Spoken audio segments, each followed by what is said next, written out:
Hello students, एक बार आपका फिर से स्वागत है आपके YouTube channel study my way में। तो जैसा कि हम सब जानते हैं, अपन क्या कर रहे हैं, प्रिपरेशन कर रहे हैं आरवीएनएल जेई की, एई की, एसएससी जेई की, या कोई भी हिंदुस्तान का एई जेई का एग्जामिनेशन होता है, उन सभी के लिए जो सीरीज है बहुत बेनिफिशियल है। और इसके अंदर अपन क्या कर रहे हैं, with the help of short notes अपन क्या कर रहे हैं, टॉपिक्स को पढ़ने की कोशिश कर रहे हैं और कम समय में ज्यादा गेन करने की कोशिश कर रहे हैं। तो आई होप आपको वीडियोस पसंद आ रहे होंगे। आपको ये वीडियो सारे प्लेलिस्ट में जाके मिल जाएंगे।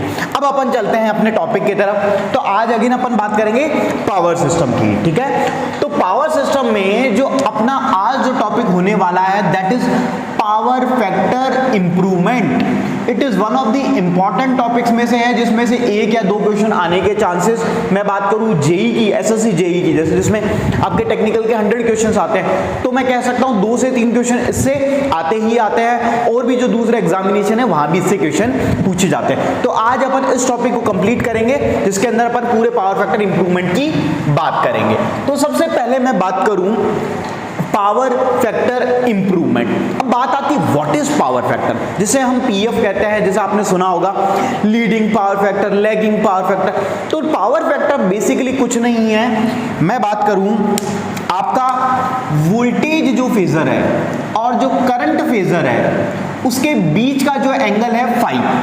वोल्टेज फेजर और करंट फेजर के बीच का एंगल क्या है, फाई। इसका cos of angle between V and I, V and I, तो वो क्या होगा, कॉस फाई। इसे ही हम कहते हैं पावर फैक्टर। ये बात हुई।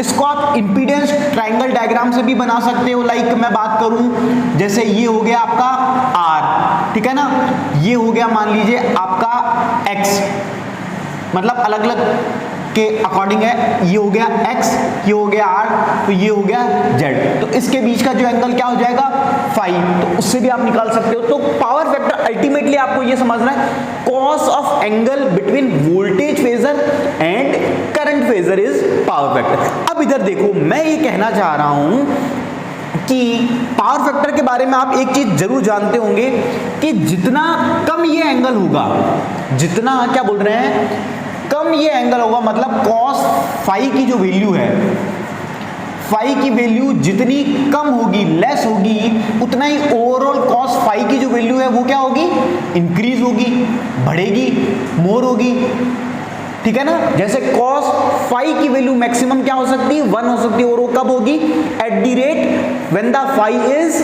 0 डिग्री। तो कॉस 0 की वैल्यू क्या हो जाएगी, 1। और वो कब होगी, जब ये फाई की वैल्यू, मतलब ये angle between voltage phasor and current phasor is क्या हो जाए आपका 0, मतलब इन फेज आ जाए, दोनों ही एक फेज में आ जाए, तो मैं कह सकता हूं कि आपका जो पावर फैक्टर है that is cos phi is equal to 1 हो जाएगा। अब इधर देखो, ये बात हम सब जानते हैं। अब अपन अपने क्वेश्चंस की तरफ चलते हैं। मैं इधर देखो, मैं बात करता हूं पावर का, अगर मैं फॉर्मूला लिखूं, पावर का अगर फॉर्मूला लिखा जाए तो पावर का फॉर्मूला क्या होता है, √3 VI cos फाई, यही होता है। या फिर अगर मान लो सिंपली VI cos फाई आपने पढ़ा होगा, ये होता है। यहां से अगर I का फॉर्मूला मैं निकालना चाहूं तो आपका I का फॉर्मूला क्या हो जाएगा, P/V cos फाई। √3 मैंने √3 वाले फॉर्मूले को मान के लिया है। तो अब मेरे को बताओ कि जैसे जैसे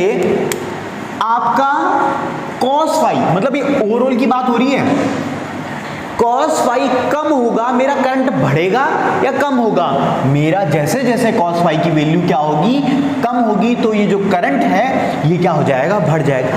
अब मेरे को ये बताइए, किसी भी सिस्टम के अंदर क्या होते हैं, करंट बढ़ना अच्छी फिनोमिना है या खराब फिनोमिना है। तो मैं बात करूं रेस्पेक्ट टू किसकी, पावर सिस्टम के अंदर जितने भी इक्विपमेंट्स हैं, तो वहां पे जब भी करंट बढ़ता है तो वहां पे क्या इंक्रीज हो जाते हैं, I²R लॉसेस इंक्रीज हो जाते हैं। और भी जितने भी प्रकार के लॉसेस हैं, हीटिंग है, वो क्या हो जाती है, इंक्रीज हो जाती है। तो इस इंक्रीज, इस करंट इंक्रीज के वजह से जो पूरे सिस्टम के अंदर जो अनस्टेबिलिटी है, फॉल्ट्स है, चांसेस ऑफ अकरिंग फॉल्ट है, वो क्या हो जाते हैं, बढ़ जाते हैं, हीट बढ़ जाती है, सब कुछ।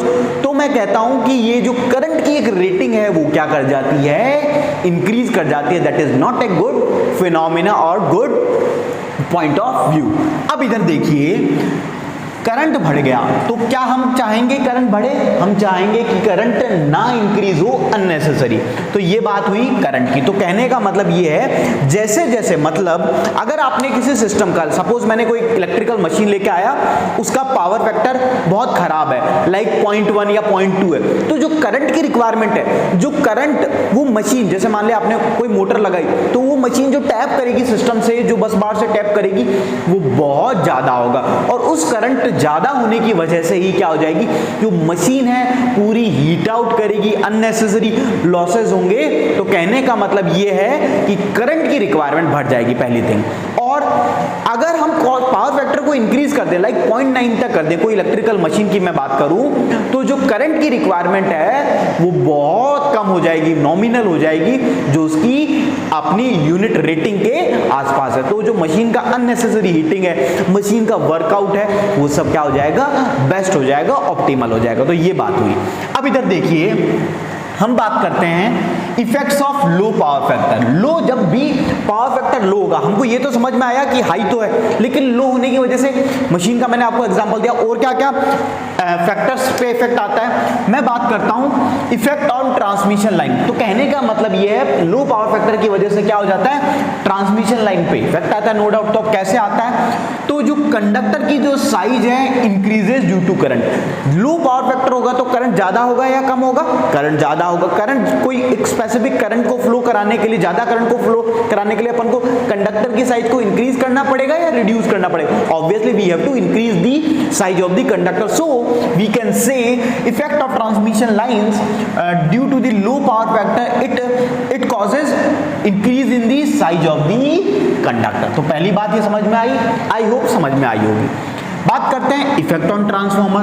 ट्रांसफॉर्मर में इफेक्ट क्या होगा कि लो पावर फैक्टर होगा तो करंट की रिक्वायरमेंट क्या हो जाएगी, ज्यादा हो जाएगी। करंट की रिक्वायरमेंट अगर ज्यादा हो जाएगी, transformer is also a machine, तो ट्रांसफॉर्मर, तो वहां पे जो करंट उसको चाहिए वो क्या हो जाएगा, ज्यादा हो जाएगा। तो करंट ज्यादा हो जाएगा तो लॉसेस ज्यादा हो जाएंगे, लॉसेस ज्यादा हो जाएंगे, जो हीटिंग है, जो उसकी इफिशियंसी है, वो क्या कर जाएगी, गिर जाएगी। तो ये बात हुई इफेक्ट ऑन ट्रांसफॉर्मर। तो क्या ट्रांसफॉर्मर पर भी पावर फैक्टर का इफेक्ट आ रहा है ना? बिल्कुल आ रहा है।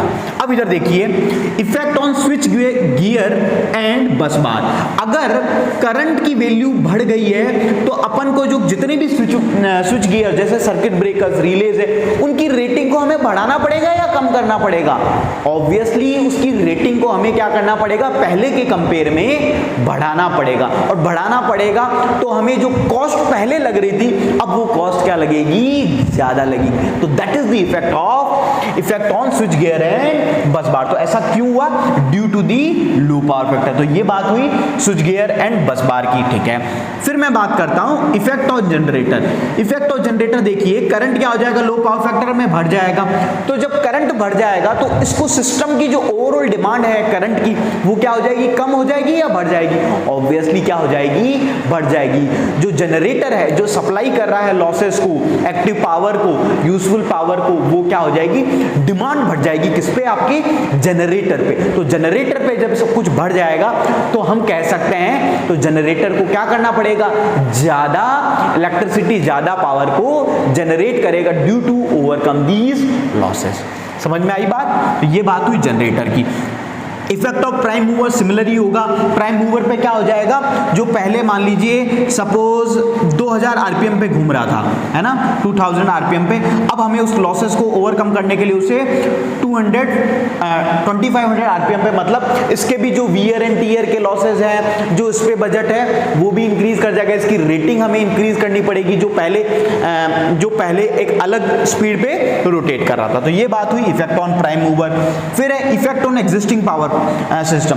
कहने का मतलब यह है, जो पहले पावर सिस्टम था, जब मैं बात कर रहा हूं नॉर्मल पावर फैक्टर था या फिर गुड पावर फैक्टर था, उसके कंपेयर में अब जो पावर सिस्टम हमें बनाना पड़ेगा, जनरेट करना पड़ेगा, वो काफी कॉस्टली होगा और काफी उसके अंदर जो चांसेस ऑफ फॉल्ट अकरिंग है वो क्या हो जाएंगे, बढ़ जाएंगे। तो तो ये बात हुई effect on existing power system. फिर आता है इफेक्ट ऑन हैंडलिंग कैपेसिटी। पहले मान लीजिए जो सिस्टम की हैंडलिंग कैपेसिटी थी वो 100 मेगावाट थी, अब क्या हो गए, मान लीजिए 20 मेगावाट के ये एक्स्ट्रा लॉसेस क्रिएट होने लग गए। तो अब हमें सिस्टम की जो रेटिंग है जो वो कितनी करनी पड़ेगी, 120 मेगावाट हमें क्या करना पड़ेगा, उसकी रेटिंग को हमें इंक्रीज करना पड़ेगा। तो जो overall effect on handling capacity है वो क्या हो गई, बढ़ गई। अब जब कोई भी सिस्टम है, कोई बड़ा सिस्टम है, उसमें फॉल्ट अकरिंग के चांसेस ज्यादा है या कोई छोटा सिस्टम है, ऑब्वियस सी बात है जो बड़ा होगा उसमें कॉम्प्लेक्सिटीज क्या होंगी, ज्यादा होंगी, उसके अंदर चांसेस ऑफ अकरिंग फॉल्ट ज्यादा होंगे। तो ये सारा का सारा इफेक्ट आ जाएगा due to handling, effect on handling capacity.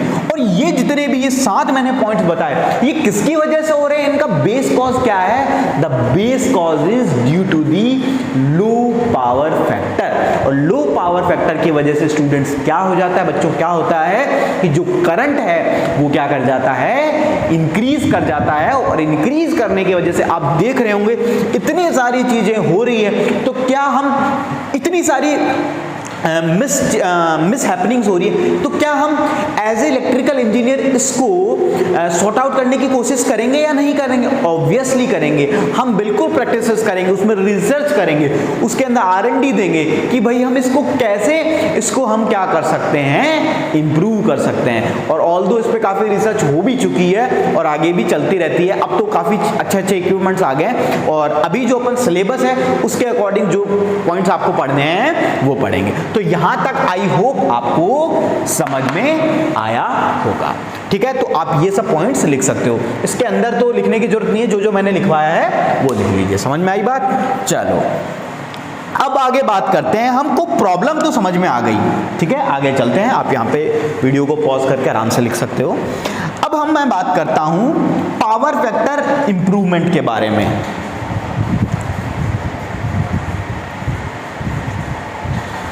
अब देखिए मैं बात करते हैं अपन पावर फैक्टर इंप्रूवमेंट की। प्रॉब्लम हमें समझ में आ गई कि प्रॉब्लम क्या है, लो पावर फैक्टर। अब इसको इंप्रूव कैसे किया जाए, तो सबसे पहले मैं बात करता हूं, मैंने एक कोई भी प्रैक्टिकल लोड लिया, usually most of the loads are RL loads. तो ये क्या है, अपना आरएल लोड है, मैंने वोल्टेज दिया, ये इसकी वजह से करंट हो गया।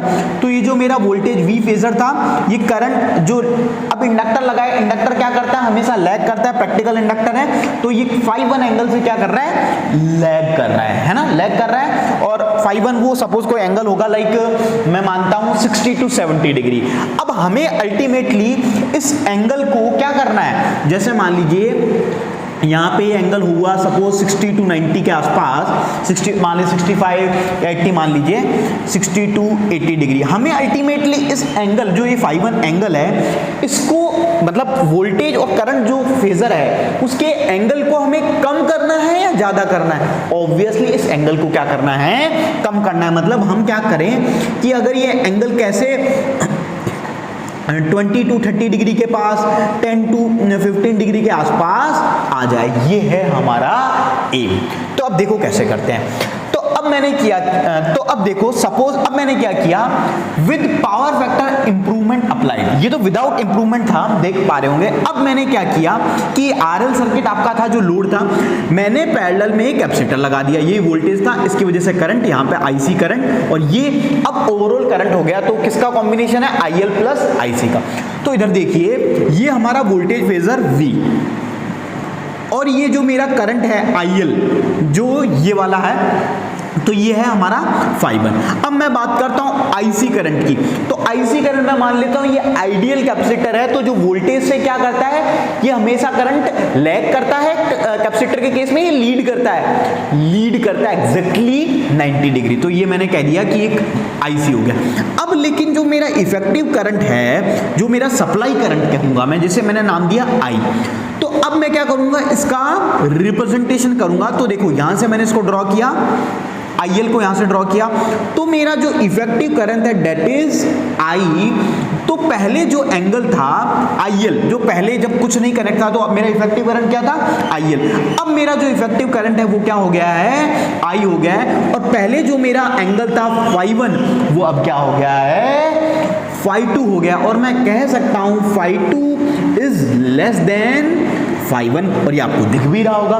तो क्या मैंने देखा कि पहले जो पावर फैक्टर था, पहले पावर फैक्टर क्या था, एंगल क्या है इन दोनों के बीच में, cos phi1, और जो अब एंगल है वो क्या है, cos phi1 है या phi2 है, इफेक्टिव एंगल phi2 है, क्योंकि अपन मानेंगे वोल्टेज V और इफेक्टिव करंट I को। तो अब इसकी वैल्यू किसकी ज्यादा होगी, इसकी क्या हो जाएगी, मतलब therefore cos phi2 is greater than cos phi1। तो क्या मैंने पावर फैक्टर को इंप्रूव किया या खराब किया, obviously I have increase the power factor of our system.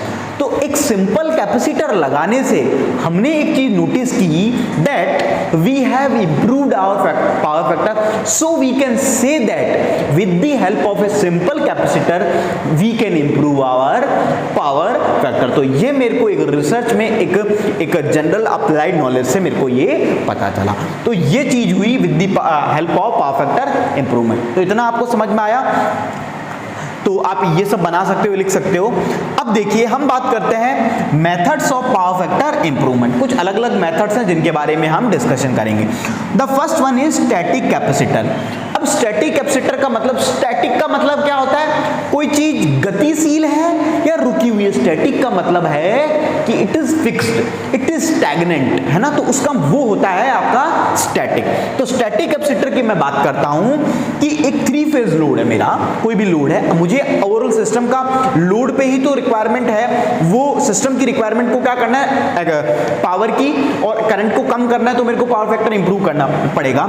तो मैं क्या करूंगा, एक स्टैटिक कैपेसिटर कनेक्ट करूंगा उसके हर फेज में। जैसे आप ये डेल्टा कनेक्शन देख रहे होंगे, इस फेज पे मैंने एक सी कनेक्ट किया, इस पे इधर, और एक मैंने डेल्टा कनेक्टर हर फेज पे कनेक्ट कर दिया।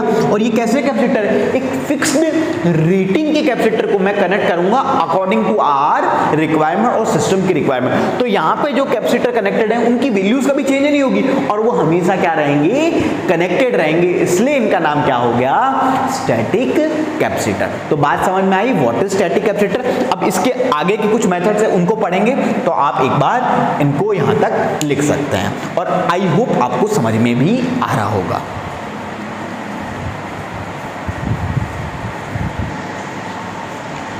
तो अब अपन आगे बात करते हैं आगे के जो मेथड्स हैं पावर फैक्टर के इंप्रूवमेंट के। तो पहला मेथड आपको समझ में आया, स्टैटिक कैपेसिटर, आपने लिख भी लिया होगा।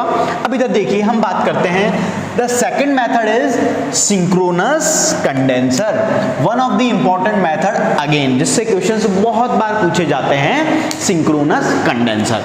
तो हम देखते हैं, सबसे पहले बात करेंगे इसका अल्टीमेटली पर्पस तो आपको समझ में आ गया, to improve the power factor. अब देखते हैं, ये मेरा एक 3 फेज लोड है ना, जैसे पहले एक लोड था स्टैटिक कैपेसिटर में, वैसे ही मेरा 3 फेज लोड है जिसकी मेरे को जनरल रिक्वायरमेंट है।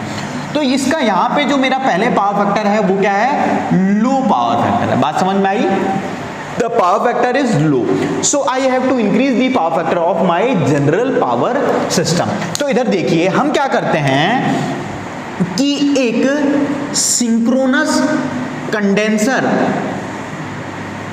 और sometimes we say synchronous motor, what I am saying, या तो इसको नाम दिया जाता है सिंक्रोनस कंडेंसर या फिर सिंपली ये सिंक्रोनस कंडेंसर एक सिंपली सिंक्रोनस मोटर ही होती है और कुछ नहीं होती।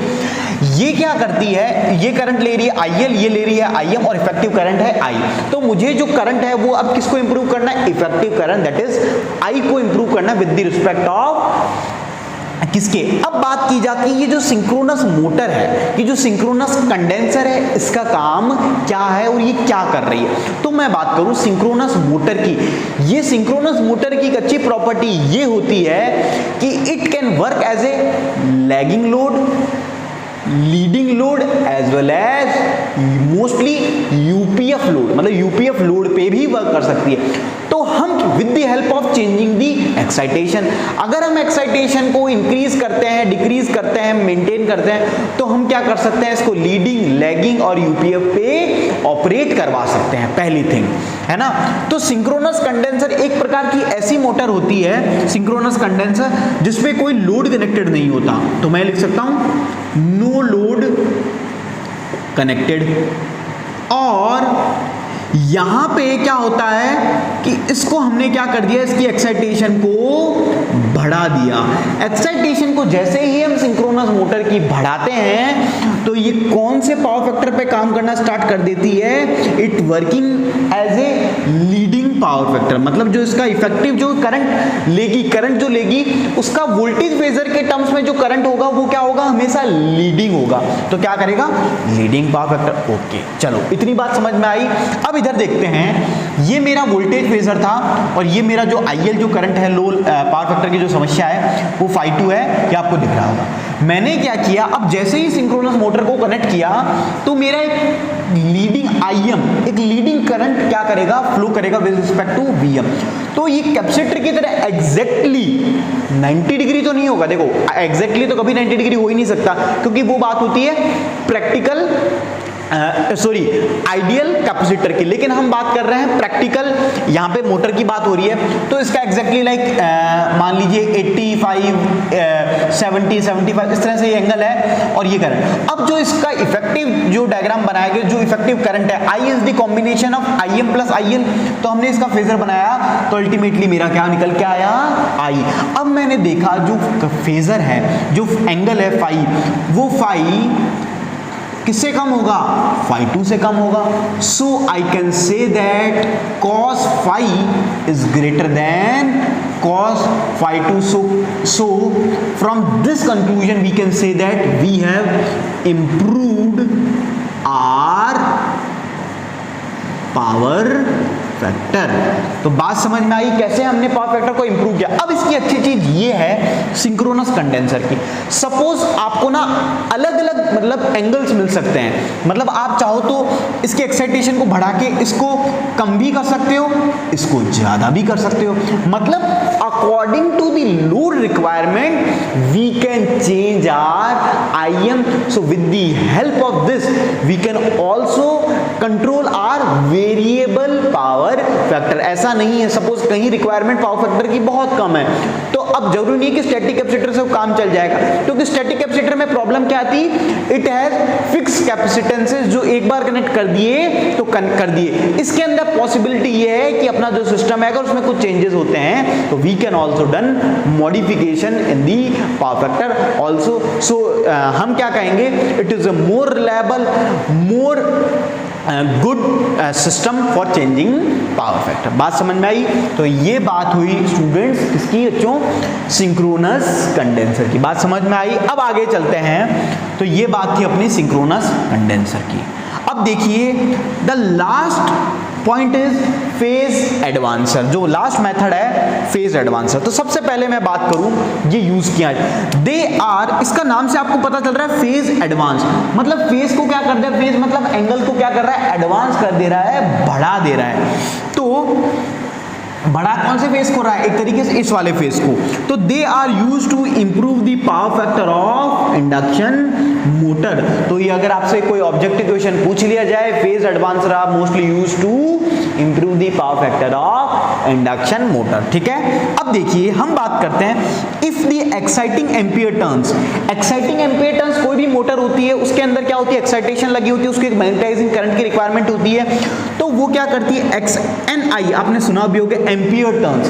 NI की रिक्वायरमेंट होती है कि मैग्नेटाइजिंग करंट जो लेती है, ampere turns can be provided from the some other AC source. तो फेज एडवांसर के अंदर हम क्या करते हैं, जो मैग्नेटाइजिंग करंट है अगर हम एक्साइटिंग एम्पियर टर्न्स को प्रोवाइड करते हैं किसी दूसरे अदर AC सोर्स से, तो जो स्टेटर वाइंडिंग है विल बी रिलीव्ड। तो भाई अगर उसकी एम्पियर टर्न्स को किसी और AC सोर्स से कर रहे हैं सप्लाई, तो जो उसकी खुद की जो एक्साइटिंग करंट है उसकी रिलीव्ड हो जाएगा, मतलब आराम में आ जाएगा, मतलब उसको कोई अपनी रिक्वायरमेंट नहीं, क्योंकि उसको जो उसकी मैग्नेटाइजिंग करंट की रिक्वायरमेंट है वो हम बाहर से फुलफिल कर रहे हैं। तो वो जो उसका खुद का एक्साइटिंग करंट है वो क्या हो जाएगा, रिलीव हो जाएगा। रिलीव एंड रिलीव होने की वजह से क्या हो जाएगा, एक्साइटिंग करंट। देखो जब भी एक्साइटिंग करंट की रिक्वायरमेंट को कम होती है, मतलब कह सकता हूं कि जो लैगिंग करंट की रिक्वायरमेंट है वो क्या हो रही है, कम हो रही है। और इस कम होने की वजह से क्या होगा, जो फेज है वो इंप्रूव होता जाएगा, मतलब कम होता जाएगा। अगर सपोज रिक्वायरमेंट ज्यादा होती है एक्साइटिंग करंट की, तो जो